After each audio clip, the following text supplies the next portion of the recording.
मेरे प्यारे देशवासियों, नमस्कार। मन की बात में एक बार फिर आप सभी का बहुत बहुत स्वागत है। यह कार्यक्रम 95वां एपिसोड है। हम बहुत तेजी से मन की बात के शतक की तरफ बढ़ रहे हैं।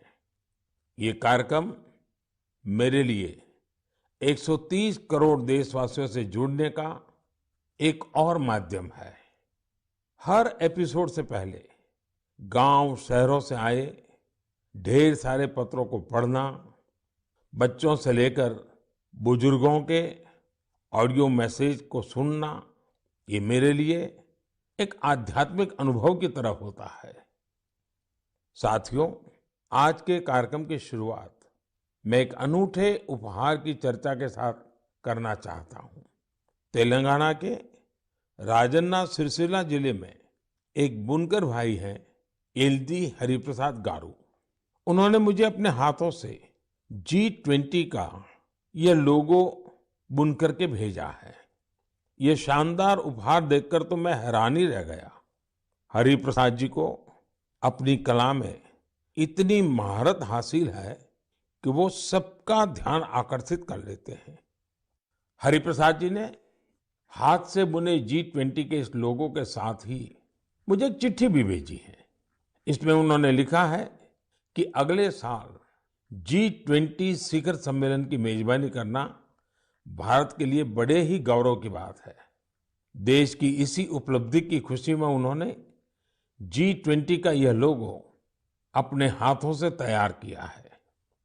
बुनाई की यह बेहतरीन प्रतिभा उन्हें अपने पिता से विरासत में मिली है और आज वे पूरे पैशन के साथ इसमें जुटे हुए हैं।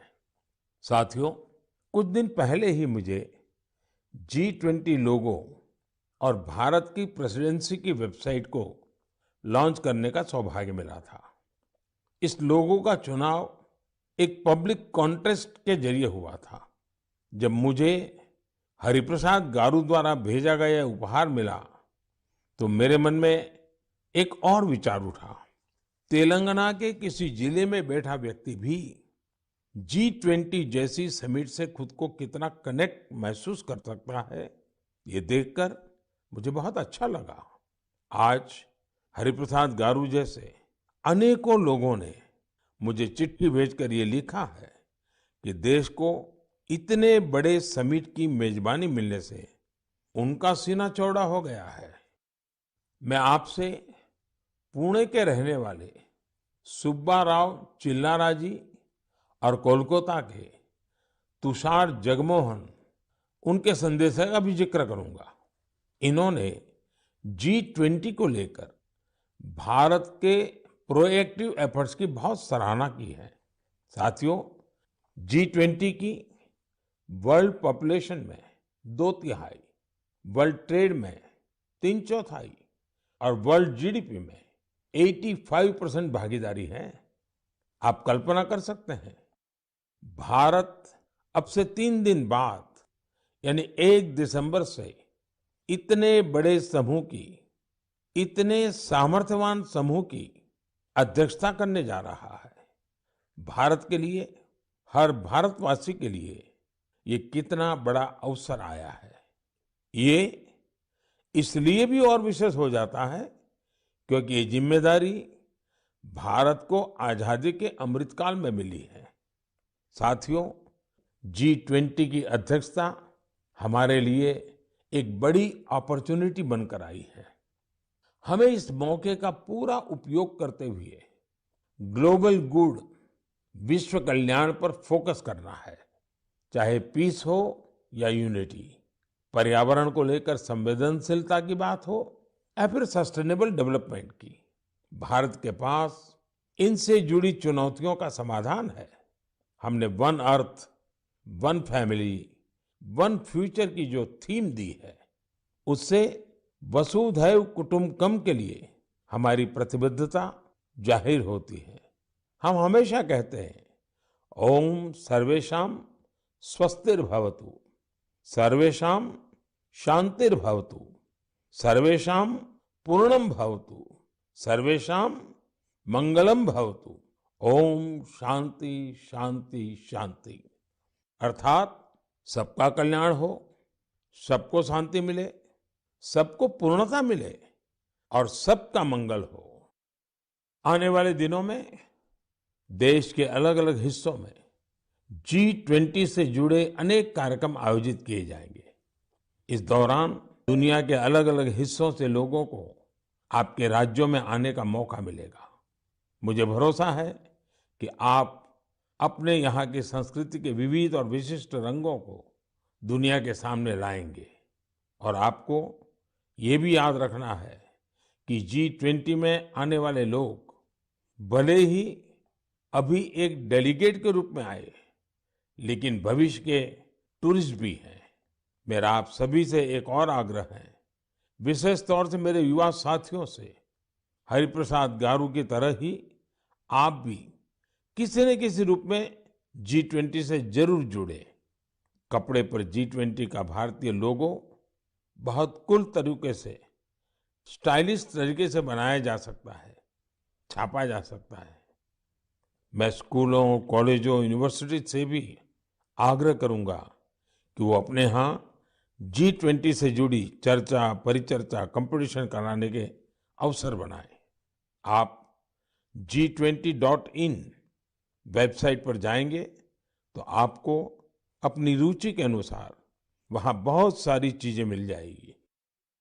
मेरे प्यारे देशवासियों, 18 नवंबर को पूरे देश ने स्पेस सेक्टर में एक नया इतिहास बनते देखा। इस दिन भारत ने अपने पहले ऐसे रॉकेट को अंतरिक्ष में भेजा जिसे भारत के प्राइवेट सेक्टर ने डिजाइन और तैयार किया था। इस रॉकेट का नाम है विक्रम-S।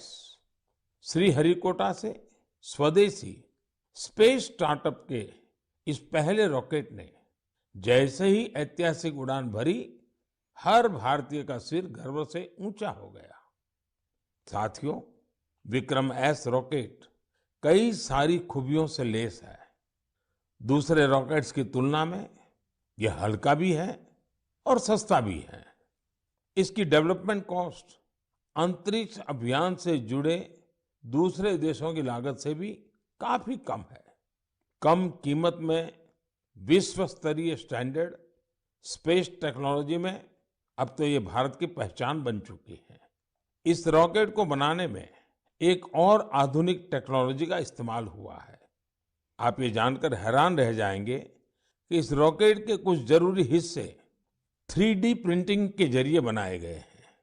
सही में विक्रम-S के लॉन्च मिशन को जो प्रारंभ नाम दिया गया है, वो बिल्कुल फिट बैठता है।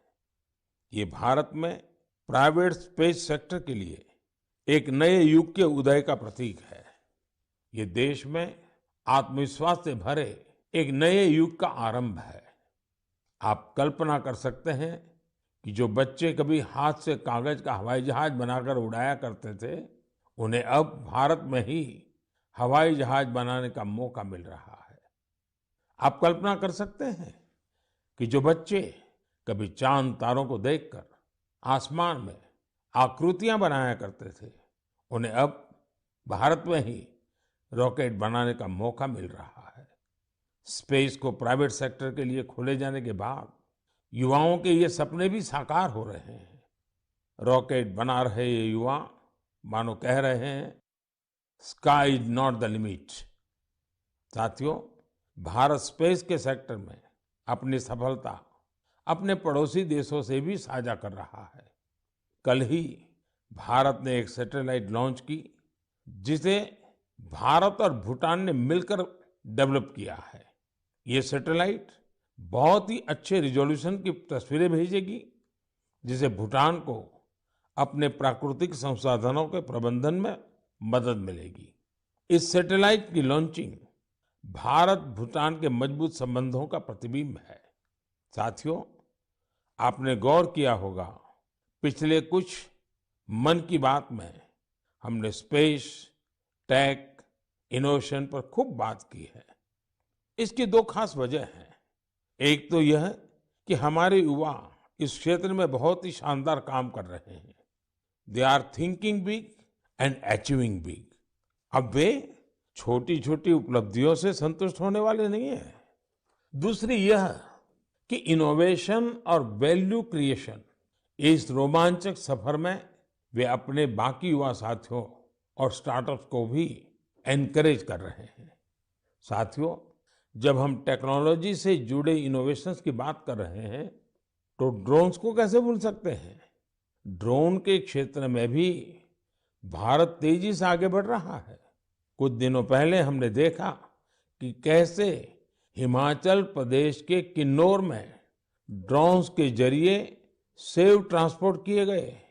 किन्नौर हिमाचल का दूर सुदूर जिला है और वहां इस मौसम में भारी बर्फ रहा करती है। इतनी बर्फबारी में किन्नौर का हफ्तों तक राज्य के बाकी हिस्से से संपर्क बहुत मुश्किल हो जाता है।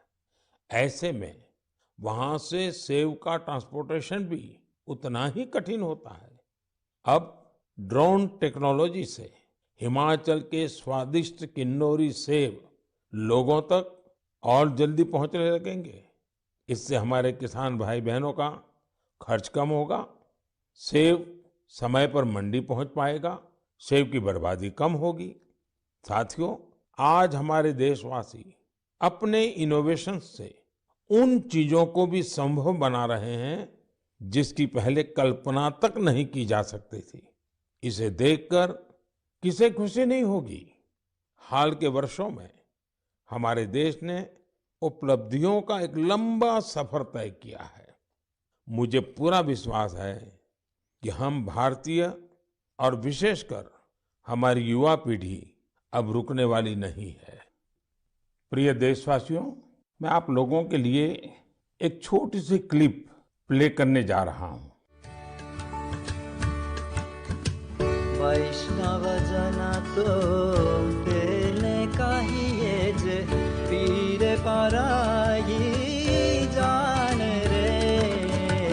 वैष्णव जन तो तेने कहिए जे पीर पराई जान रे। पर दुखे उपकार करे तो ये मन अभिमान नान रे।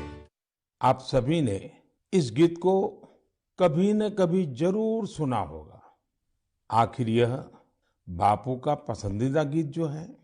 लेकिन अगर मैं ये कहूं कि इसे सुरों में पिरोने वाले गायक ग्रीस के हैं तो आप हैरान जरूर हो जाएंगे और ये बात आपको गर्व से भी भर देगी।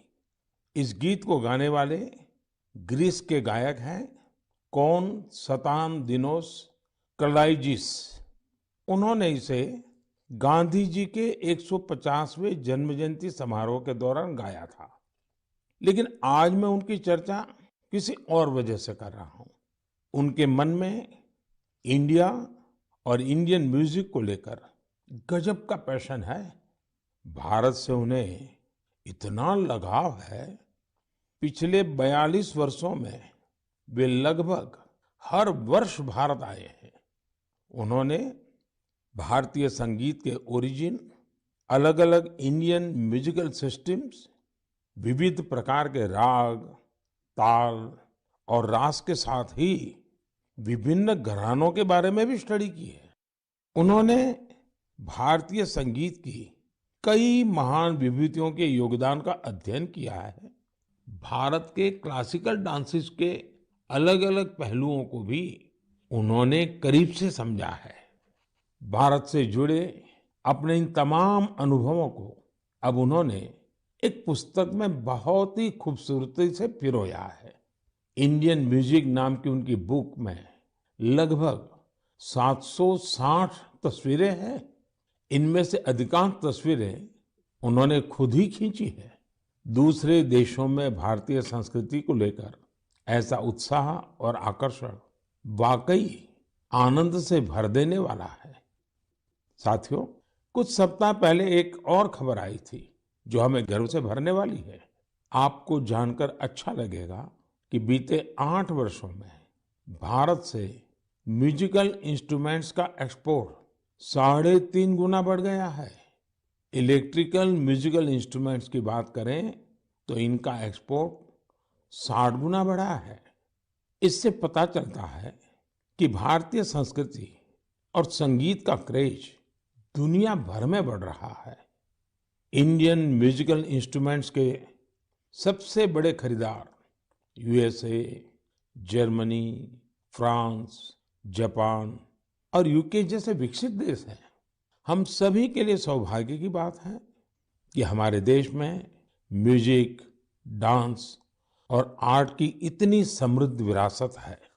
साथियों, महान मनीषी कवि भर्तृहरि को हम सब उनके द्वारा रचित नीति शतक के लिए जानते हैं।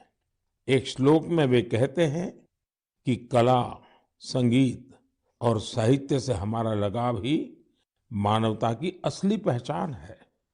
वास्तव में हमारी संस्कृति इसे ह्यूमैनिटी से भी ऊपर डिविनिटी तक ले जाती है। वेदों में सामवेद को तो हमारी विविध संगीतों का स्रोत कहा गया है। माँ सरस्वती की वीणा हो, भगवान श्री कृष्ण की बांसुरी हो या फिर भोलेनाथ का डमरू, हमारे देवी देवता भी संगीत से अलग नहीं है। हम भारतीय हर चीज में संगीत तलाश ही लेते हैं, चाहे वह नदी की कलकल हो, बारिश की बूंदें हो, पक्षियों का कलरव हो या फिर हवा का गूंजता स्वर। हमारी सभ्यता में संगीत हर तरफ समाया हुआ है। यह संगीत न सिर्फ शरीर को सुकून देता है बल्कि मन को भी आनंदित करता है। संगीत हमारे समाज को भी जोड़ता है। यदि भांगड़ा और लावणी में जोश और आनंद का भाव है तो रविंद्र संगीत हमारी आत्मा को आह्लादित कर देता है। देश भर के आदिवासियों की अलग अलग तरह की संगीत परंपराएं ये हमें आपस में मिलजुल कर और प्रकृति के साथ रहने की प्रेरणा देती है। साथियों, संगीत की हमारी विधाओं ने न केवल हमारी संस्कृति को समृद्ध किया है बल्कि दुनिया भर के संगीत पर अपनी अमिट छाप भी छोड़ी है। भारतीय संगीत की ख्याति विश्व के कोने कोने में फैल चुकी है। मैं आप लोगों को एक और ऑडियो क्लिप सुनाता हूं।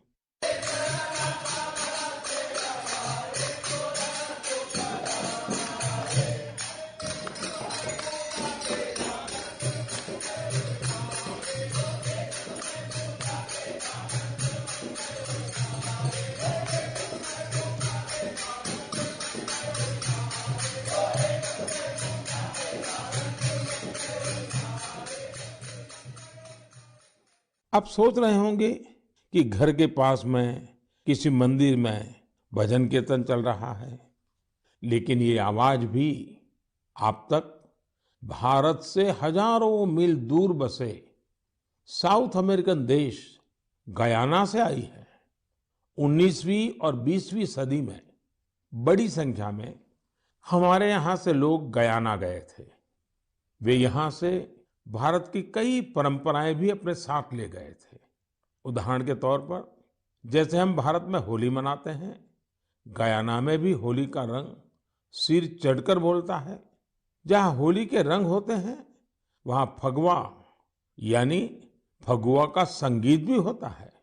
गयाना के फगवा में वहाँ भगवान राम और भगवान कृष्ण से जुड़े विवाह के गीत गाने की एक विशेष परंपरा है। इन गीतों को चौताल कहा जाता है।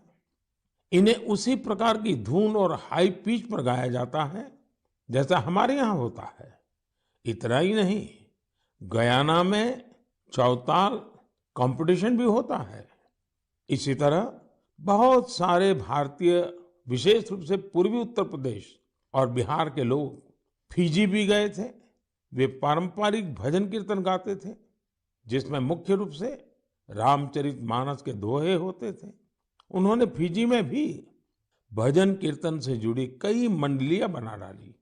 फिजी में रामायण मंडली के नाम से आज भी 2000 से ज्यादा भजन कीर्तन मंडलियां हैं। इन्हें आज हर गांव मोहल्ले में देखा जा सकता है। मैंने तो यहाँ केवल कुछ ही उदाहरण दिए हैं। अगर आप पूरी दुनिया में देखेंगे तो ये भारतीय संगीत को चाहने वालों की ये लिस्ट काफी लंबी है। मेरे प्यारे देशवासियों, हम सब हमेशा इस बात पर गर्व करते हैं कि हमारा देश दुनिया में सबसे प्राचीन परंपराओं का घर है। इसलिए ये हमारी जिम्मेदारी भी है कि हम अपनी परंपराओं और पारंपरिक ज्ञान को संरक्षित करें, उसका संवर्धन भी करें और हो सके उतना आगे भी बढ़ाएं। ऐसा ही एक सराहनीय प्रयास हमारे पूर्वोत्तर राज्य नागालैंड के कुछ साथी कर रहे हैं।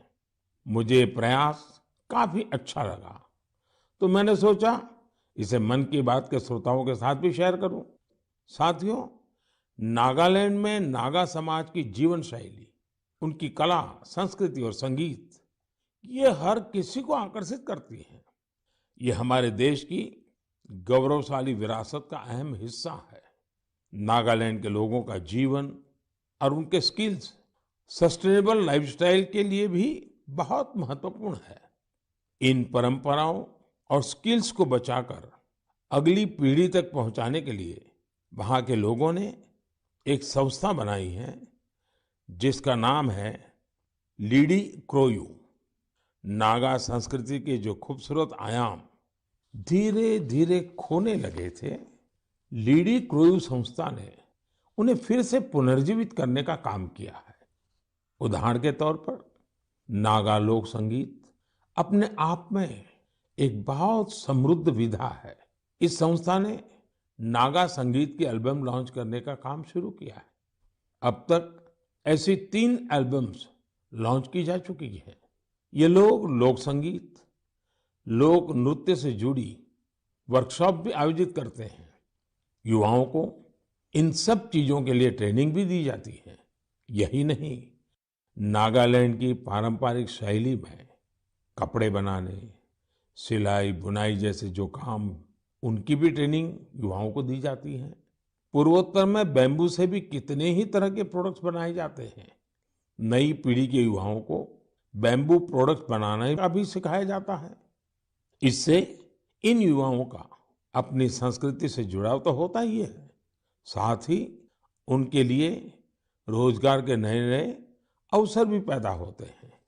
नागा लोक संस्कृति के बारे में ज्यादा से ज्यादा लोग जाने, इसके लिए भी लीडी क्रोयू के लोग प्रयास करते हैं।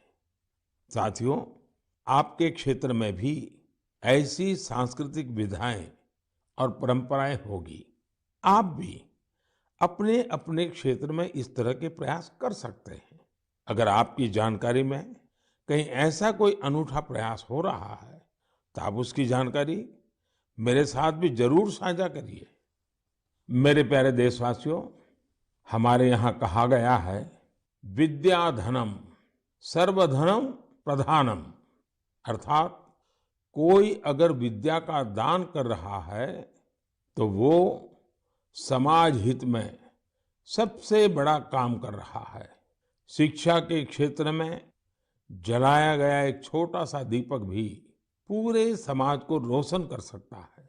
मुझे यह देखकर बहुत खुशी होती है कि आज देश भर में ऐसे कई प्रयास किए जा रहे हैं। यूपी की राजधानी लखनऊ से 70-80 किलोमीटर दूर हरदोई का एक गांव है बांसा। मुझे इस गांव के जतिन ललित सिंह जी के बारे में जानकारी मिली है, जो शिक्षा की अलग जगाने में जुटे हैं। जतिन जी ने 2 साल पहले यहाँ community library and resource centre शुरू किया था। उनके इस सेंटर में हिंदी और अंग्रेजी साहित्य, कंप्यूटर, लॉ और कई सरकारी परीक्षाओं की तैयारियों से जुड़ी 3000 से अधिक किताबें मौजूद है। इस लाइब्रेरी में बच्चों की पसंद का भी पूरा ख्याल रखा गया है। यहाँ मौजूद कॉमिक्स की किताबें हो या फिर एजुकेशनल टॉयज, बच्चों को खूब भा रहे हैं। छोटे बच्चे खेल खेल में यहाँ नई नई चीजें सीखने आते हैं। पढ़ाई ऑफलाइन हो या फिर ऑनलाइन, करीब 40 वॉलंटियर्स इस सेंटर पर स्टूडेंट्स को गाइड करने में जुटे रहते हैं। हर रोज गांव के तकरीबन 80 विद्यार्थी इस लाइब्रेरी में पढ़ने आते हैं।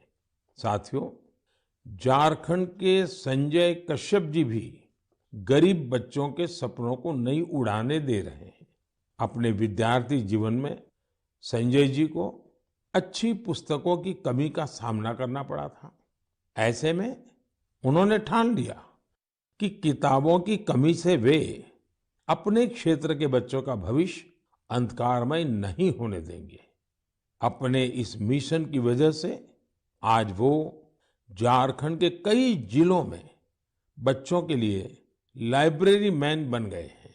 संजय जी ने जब अपनी नौकरी की शुरुआत की थी, उन्होंने पहला पुस्तकालय अपने पैतृक स्थान पर बनवाया था। नौकरी के दौरान उनका जहां भी ट्रांसफर होता था, वहां वे गरीब और आदिवासी बच्चों की पढ़ाई के लिए लाइब्रेरी खोलने के मिशन में जुट जाते हैं। ऐसा करते हुए उन्होंने झारखंड के कई जिलों में बच्चों के लिए लाइब्रेरी खोल दी है। लाइब्रेरी खोलने का उनका यह मिशन आज एक सामाजिक आंदोलन का रूप ले रहा है। संजय जी हो या जतिन जी, ऐसे अनेक प्रयासों के लिए मैं उनकी विशेष सराहना करता हूं। मेरे प्यारे देशवासियों, मेडिकल साइंस की दुनिया ने रिसर्च और इनोवेशन के साथ ही अत्याधुनिक टेक्नोलॉजी और उपकरणों के सहारे काफी प्रगति की है। लेकिन कुछ बीमारियां आज भी हमारे लिए बहुत बड़ी चुनौती बनी हुई है। ऐसी ही एक बीमारी है मस्कुलर डिस्ट्रॉफी। ये मुख्य रूप से एक ऐसी आनुवंशिक बीमारी है जो किसी भी उम्र में हो सकती है। इसमें शरीर की मांसपेशियां कमजोर होने लगती हैं। रोगी के लिए रोजमर्रा के अपने छोटे छोटे कामकाज करना भी मुश्किल हो जाता है। ऐसे मरीजों के उपचार और देखभाल के लिए बड़े सेवाभाव की जरूरत होती है। हमारे यहाँ हिमाचल प्रदेश में सोलन में एक ऐसा सेंटर है जो मस्कुलर डिस्ट्रॉफी के मरीजों के लिए उम्मीद की नई किरण बना है। इस सेंटर का नाम है मानव मंदिर। इसे Indian association of muscular dystrophy द्वारा संचालित किया जा रहा है। मानव मंदिर अपने नाम के अनुरूप ही मानव सेवा की अद्भुत मिसाल है। यहाँ मरीजों के लिए ओपीडी और एडमिशन की सेवाएं 3-4 साल पहले शुरू हुई थी। मानव मंदिर में करीब 50 मरीजों के लिए बेड्स की सुविधा भी है। फिजियोथेरेपी, इलेक्ट्रोथेरेपी और हाइड्रोथेरेपी के साथ साथ योग प्राणायाम की मदद से भी यहाँ रोग का उपचार किया जाता है।